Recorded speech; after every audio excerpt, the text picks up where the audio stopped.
ಮಕ್ಕಳನ್ನೇ ಕತ್ತು ಹಿಸುಕಿ ಕೊಂದ ತಾಯಿ, ಪತಿಯ ಸಾವಿನ ಬೆನ್ನಲ್ಲೇ ತಾಯಿಯಿಂದ ಕೃತ್ಯ. ಕೋಲಾರದಲ್ಲಿ ಕರುಳು ಹಿಂಡುವ ಘಟನೆಯೊಂದು ನಡೆದಿದೆ. ಅಪಘಾತದಲ್ಲಿ ಪತಿಯನ್ನ ಕಳೆದುಕೊಂಡು ಖಿನ್ನತೆಗೊಳಗಾಗಿದ್ದ ತಾಯಿಯೊಬ್ಬಳು ತಾನು ಹೆತ್ತ ಇಬ್ಬರು ಕಂದಮ್ಮಗಳನ್ನ ಕೈಯಾರೆ ಕತ್ತು ಹಿಸುಕಿ ಕೊಲೆ ಮಾಡಿದ್ದಾಳೆ. ಮಕ್ಕಳನ್ನ ಕೊಂದ ಬಳಿಕ ತಾನು ಆತ್ಮಹತ್ಯೆಗೆ ಯತ್ನಿಸಲಾದರೂ ಸ್ಥಳೀಯರು ರಕ್ಷಿಸಿದ್ದಾರೆ. ಹೌದು, ಈ ಕಂದಮ್ಮಗಳು ಮಾಡಿದ ತಪ್ಪಾದ್ರೂ ಏನಿತ್ತು?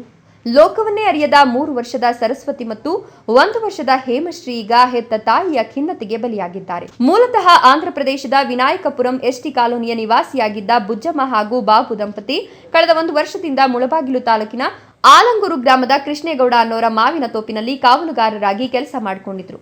ಬದುಕು ಚೆನ್ನಾಗಿಯೇ ಸಾಗ್ತಿತ್ತು. ಆದರೆ ವಿಧಿಯ ಆಟವೇ ಬೇರೆಯಾಗಿತ್ತು.